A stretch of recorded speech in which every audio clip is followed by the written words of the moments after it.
Assalamualaikum warahmatullahi wabarakatuh. Semangat pagi semuanya. Mudah-mudahan kalian diberikan kesehatan dan keselamatan dalam melakukan aktivitas segala hal. Pada pertemuan kali ini di materi pembelajaran sejarah kebudayaan Islam di madrasah, kita akan membahas tentang perkembangan Islam di masa Khulafaur Rasyidin. Namun di pertemuan kali ini kita hanya akan membahas Khalifah Abu Bakar As-Siddiq, dan untuk Khalifah Umar bin Khattab, Utsman bin Affan, dan Ali bin Abi Thalib nantinya akan kita bagi menjadi beberapa kelompok, dan di pertemuan yang akan datang kalian yang akan menjelaskan dan menceritakan tentang kisah-kisah daripada 3 khalifah setelah Abu Bakar. Namun sebelum kita memasuki ke materi atau pembahasan, ada baiknya kita membacakan tujuan pembelajaran kita pada hari ini. Yang pertama yaitu dengan siswa menyimak dan mendengarkan, siswa dapat mengamati, menanya, dan mampu mengkomunikasikan perkembangan Islam di masa Khulafaur Rasyidin. Kemudian yang kedua yaitu siswa dapat memahami proses pemilihan Khulafaur Rasyidin. Baiklah, nabda darsana bi qiraatil basmalah. Kita mulai pelajaran kita dengan membaca doa Bismillahirrahmanirrahim. Ada beberapa poin yang akan kita bahas di pertemuan kali ini, yaitu yang pertama mengenal Abu Bakar, kemudian yang kedua pengangkatan Abu Bakar sebagai khalifah Rasulullah SAW, kemudian yang ketiga substansi dan strategi dakwah Abu Bakar ketika menjabat sebagai khalifah. Abu Bakar adalah sahabat Rasulullah yang paling dekat dengan Rasulullah, juga salah satu sahabat yang pertama masuk ke dalam Islam.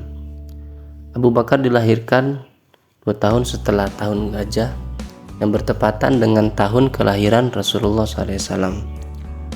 Adapun nama asli dari Abu Bakar adalah Abdullah dan diberi julukan Abu Bakar. Kenapa Abu Bakar? Karena Bakar adalah nama unta yang masih muda. Adapun nama lengkapnya adalah Abu Bakar bin Abu Quhafa bin Murrah bin Ka'ab bin Lu'ay bin Ghalib bin Fihr. Abu Bakar juga menjadi penduduk Quraisy yang sangat banyak pengetahuannya, khususnya tentang sejarah dan peninggalan-peninggalan masa lalu. Dia pun menjadi saudagar kaya yang berakhlak mulia dan selalu menepati janji. Juga Abu Bakar dikenal sebagai orang yang cerdas, bijaksana, dan lemah lembut. Sejak memasuki usia balik, beliau tidak pernah menyembah berhala. Abu Bakar juga sangat menyadari betapa batil dan semerawutnya kehidupan beragama di Makkah kala itu. Dalam jiwanya terdapat keberanian bagai singa yang dapat menggoncang orang yang berusaha menggoyangkan keimanannya. Kemudian Abu Bakar itu diberi julukan As-Siddiq atau gelarnya As-Siddiq. Sering dipanggil Abu Bakar As-Siddiq. Kenapa? Karena ketika Rasulullah SAW diwahyukan dengan kerasulannya Nabi, Abu Bakar menjadi orang yang pertama meyakini tentang kerasulannya Nabi, As-Sabiqun al-Awwalun, tanpa ada rasa ragu-ragu sedikit pun di dalam hatinya. Sehingga Rasulullah SAW berkata, tidaklah aku mengajak seorang memeluk Islam, melainkan dirinya dihinggapi rasa keraguan-raguan. Tapi berbeda dengan Abu Bakar. Juga ketika Rasulullah mi'rajkan dari Masjidil Haram menuju Masjidil Aqsa, orang-orang mempertanyakan kebenaran peristiwa Isra Mi'raj itu. Bahkan banyak di antara mereka juga yang mendustakan Rasulullah SAW. Tapi tidak dengan Abu Bakar. Beliaulah Abu Bakar orang yang pertama mempercayai tentang peristiwa Isra dan Mi'raj dan mengimani hingga beliau diberi gelar As-Siddiq. Kemudian kita masuki poin yang kedua, yaitu pengangkatan Abu Bakar As-Siddiq sebagai khalifah Rasulullah SAW.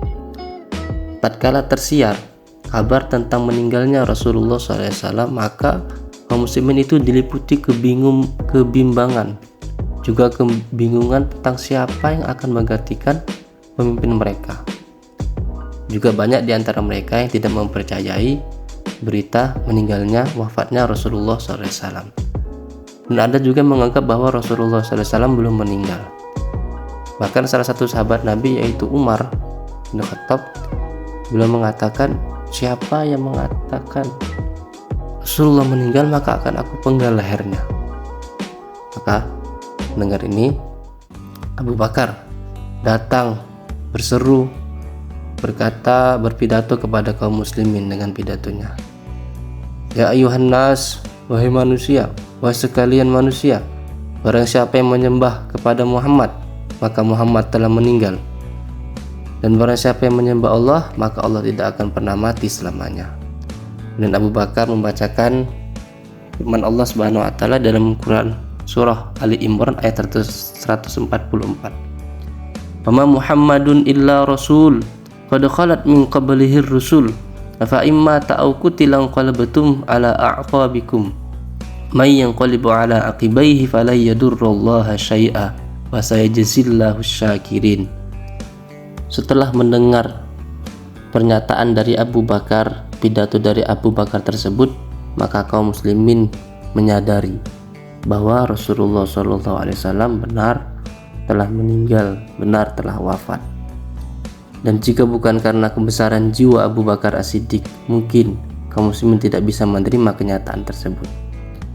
Kemudian kebimbangan selanjutnya yaitu adalah ketika para sahabat kaum muslimin ditinggal oleh Rasulullah, mereka bingung tentang siapakah sosok yang dapat menggantikan kepemimpinan Rasulullah SAW saat itu.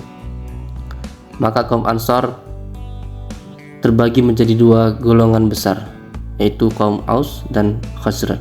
Mereka berkumpul di satu tempat, nama daerahnya yaitu Saqifah Bani Sa'idah, sebuah balai irung atau tempat pertemuan. Mereka bertujuan bermaksud untuk memilih pengganti Rasulullah SAW dari kalangan mereka, yaitu kalangan Ansar, dan menunjuk Sa'ad bin Ubadah. Kaum Ansar ini mereka merasa paling berhak untuk menerima jabatan sebagai khalifah Rasulullah SAW di kalangan mereka. Kenapa? Karena mereka yang menolong kaum muslimin ketika muslimin hijrah ke Madinah. Nah, kemudian pertemuan di Saqifah Bani Sa'idah tersebut didengar oleh kaum muhajir, khususnya Abu Bakar dan Umar. Maka Abu Bakar dan Umar diikuti dengan sahabat-sahabat yang lainnya pergi menuju Saqifah Bani Sa'idah. Tatkala sampainya Abu Bakar di pertemuan itu, maka Abu Bakar berkata kepada kaum muhajir dan kaum Ansor yang ada di situ, baik dari kami, golongan muhajir, maupun dari kalian, golongan Ansor, merupakan saudara satu agama yang senantiasa menyeru kepada kebaikan melawan kebatilan. Jika kalian menyebut tentang kebaikan-kebaikan yang telah kalian lakukan memang benar, begitulah kenyataannya. Maka saat itu Abu Bakar bermaksud mempersilahkan kepada kaum muhajir dan Ansar untuk memilih di antara Umar bin Khattab dari kaum muhajir dan Abu Ubadah dari kaum Ansar, memilih di antara kedua itu untuk dijadikan pemimpin mereka. Namun Umar merasa keberatan dan berkata pada Abu Bakar di hadapan kaum muslimin, bukankah Rasulullah telah menyuruhmu menjadi imam sholat bagi kaum muslimin? Jika Rasulullah sudah percaya kepadamu mengenai soal agama, maka kami akan mempercayai engkau untuk urusan keduniaan. Kami serahkan urusan kepemimpinan ini kepada engkau. Engkaulah orang yang kedua yang berada dalam gua waktu itu, dan engkaulah orang yang paling dicintai Rasulullah SAW daripada kami. Kemudian setelah Umar berkata demikian, Umar membaiat Abu Bakar. Setelah Umar membaiat Abu Bakar sebagai khalifah diikuti, maka kaum muslimin mengikuti Umar. Dengan demikian selesailah pembaiatan Abu Bakar, dan Abu Bakar diangkat sebagai khalifah Rasulullah Shallallahu Alaihi Wasallam. Kemudian masa kepemimpinan Abu Bakar sebagai khalifah Rasulullah SAW ketika ia menjabat hanya sebentar, hanya singkat, yaitu 2 tahun 3 bulan 10 hari. digunakan Abu Bakar untuk menata kembali akidah kaum muslimin setelah tergoncang dengan kepergian Rasulullah SAW. Kemudian Abu Bakar wafat pada tanggal 21 Jumadil Akhir tahun 13 Hijriah atau 22 Agustus 634 Masehi. Setelah menderita sakit selama kurang lebih 15 hari lamanya. Kemudian beliau dimakamkan di kamar Aisyah, anaknya sendiri, di samping makam Rasulullah SAW. Kemudian untuk poin yang ketiga, substansi dan strategi dakwah Abu Bakar As-Siddiq radhiyallahu anhu. Ini nantinya akan dijadikan tugas untuk kalian nanti dibaca, dipahami, dan nanti dibuat rangkuman. Pada pertemuan yang akan datang nanti dikumpul dan juga diminta salah satu dari kalian untuk menceritakan apa saja substansi dan strategi dakwah Abu Bakar ketika menjabat sebagai khalifah Rasulullah SAW. Kesimpulan, Abu Bakar adalah sahabat Nabi. Juga selain menjadi sahabat Nabi, ia juga sebagai mertua Rasulullah SAW. Abu Bakar lahir setelah kejadian tahun gajah, berselang 2 tahun setelah kejadian itu. Ia juga adalah sahabat Nabi yang pintar, cerdas, juga setia dengan baginda Nabi SAW. Abu Bakar diberi julukan As-Siddiq karena beliau orang yang selalu membenarkan apa saja yang datang daripada Rasulullah SAW. Masa kepemimpinan Abu Bakar hanya singkat, yaitu 2 tahun 3 bulan 10 hari.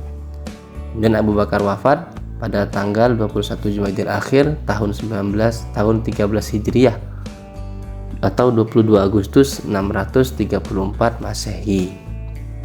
Demikian, dengan berakhirnya materi pembelajaran kita pada hari ini, maka berakhir pula lah pelajaran kita. Mudah-mudahan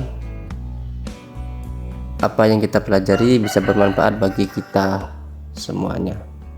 Kita tutup pelajaran kita dengan doa kifaratul majelis. Subhanakallahumma bihamdika asyhadu an la ilaha illa anta astaghfiruka wa atubu ilaik. Assalamualaikum warahmatullahi wabarakatuh.